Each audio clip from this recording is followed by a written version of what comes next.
Hi guys, it's me, the Simple Vapor again. So today I've got a couple of things I want to do. A couple of videos coming up shortly. First is this. We will be building on a iJoy Tornado. How to build it, how to wick it, all that kind of stuff. That's going to be the first one. Second is going to be how to build on an avocado. It has got one in at the minute, but I need to change it. And third and finally is how to build on the nice, easy, simple, small Kangatech Scissor Box Mini with a sub tank on the top. Right then guys, so when you get your iJoy Tornado, comes a little sleeve, and that's it. I have to say, it's a beautiful piece of kit. It's not a bad little item, if I can get close on the camera. Yeah, there we go. Beautiful piece of kit. Obviously the top does slide and pop off. It's a little tight on this because it's obviously brand new. So we'll cross that bridge as we come through the video. So I'll pop it on straight onto my coil tab. Never built on these before, so you will have to give me a little credit as we're going through.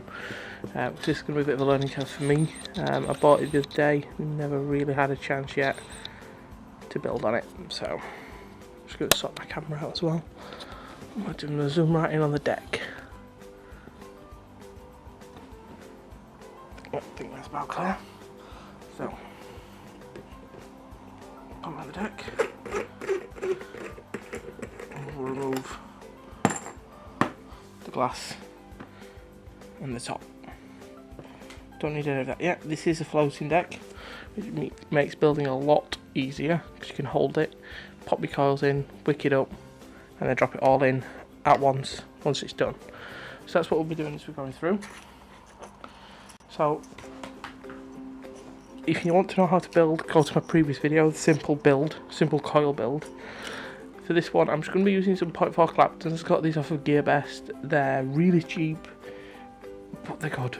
They are 24 and 30 gauge, so pretty decent. I can't really fault them. I've got them in my avocado at the minute, and the thing chucks something chronic. So I'm going to do 2 coils in this one. Theoretically, looking at it, you might be able to squeeze 4 in, but personally I wouldn't, just on a matter of course. Anybody that wants to learn to build, I would recommend to use, I don't know if you can see that guys, this camera's not the best at focusing, but it is something I bought from B&M for $2.99. It's great, does its job nicely.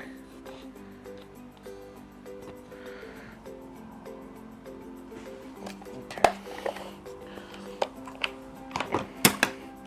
So these little kits are perfect for getting in, especially with these little Allen head nuts.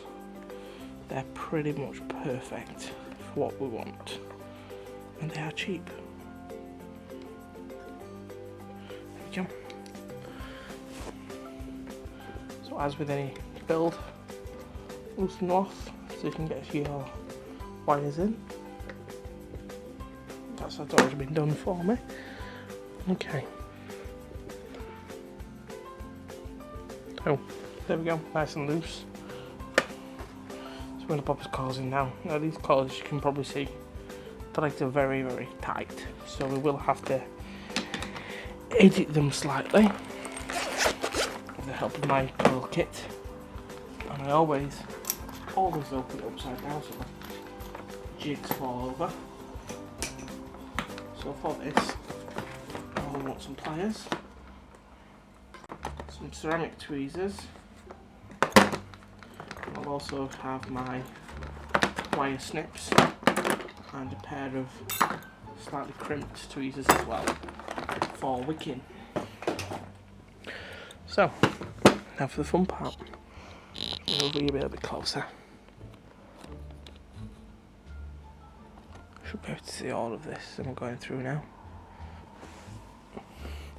Okay, so first coil, what I would personally recommend is put it on some form of a jig or something to hold it.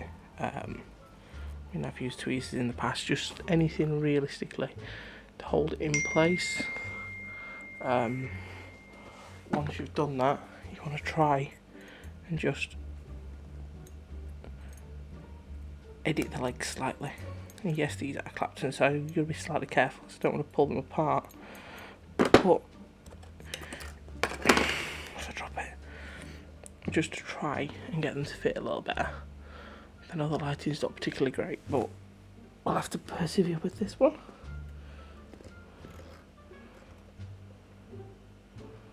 Something like that. It fits for now. We can do the rest once it's in and we've started actually tightening it and pulsing it. Okay, so once we've got the coil in, let's try and get a little more light on this.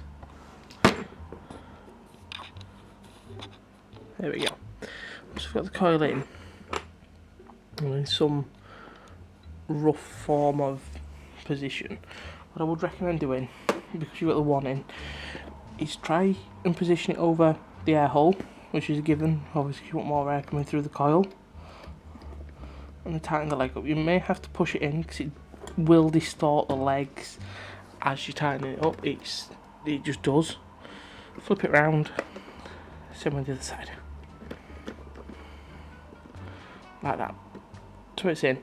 What I would also recommend, if you've got a peg, a building peg, looking at it, I would say it's a 3mm. Just pop it through and just give it a bit of a tweak while it's still being fitted properly. So just like that. That's one coil in. Trim it off because we don't really want to manoeuvre that. It's in a pretty good position straight away. So we'll trim the excess off. Same as before with the other clapton coil. I will put it on the peg this time while I've got it in my hand. So we'll just, it's a little tight to be honest. It's not 3mm, it's probably a 2. This is very, very tight for a 3mm, but I'm just being lazy and can't bother to change it. So same as before, we'll just tweak it.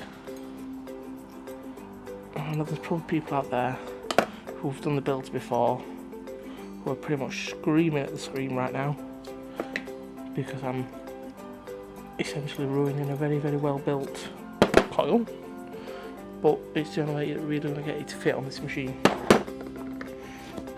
Same as before, make sure the legs are the right way around, because obviously we've got something in the bottom one on this one, so you want to put the top at the top.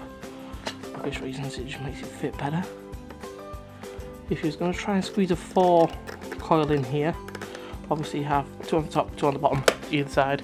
Pack it as fast as you can and as tight as you can. Although to be fair, the eyes for them are very tight, so I think you would struggle to get 4 in this. I know these guys actually do have a 8 bay floating deck, which I've looked on the internet and it looks mental, to say the least.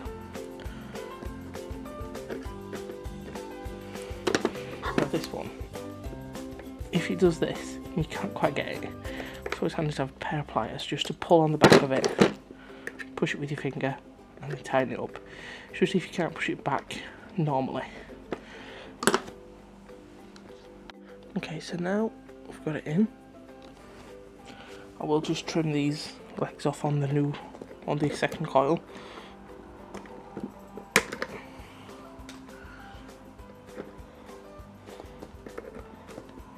Now, the only major design flaw that I've found with this, I've built on this once before for a friend, but never for myself. The major and quite stupid design flaw with Tornado is that you have to have the top on to be able to pulse it. I have no idea why. It's just something that iJoy decided to do. Now with this, I've put the coil slightly too far forward, especially on that top one. So we'll just need to edit this slightly, and I will cut to this once I've done it as well. It's just the way that I've bent it. Okay, so I've moved them slightly further in, as you can see. Still positioned well over the air holes. Nice gap on either side of them. That is a little bit bent, but we can fix that. top should now fit beautifully on the top. Obviously the air holes do kind of need to match up. It is a very tight deck, I don't know why, but there we go. That has to go on, so that holds the deck down. Then we can see what we're running at. So this is a 0.3 ohm, a 0.3 ohm even. We're going to fire this up and we'll see what happens next. So I'm just going to zoom out so you can see everything. I'm expecting at least one hot leg. I normally do with claptons, although it's taking a very long time. Right, we've got a little one there, look. So it's shorting across the entire coil. At the end of the world, it's happened a few times to me. So ceramic tweezers in.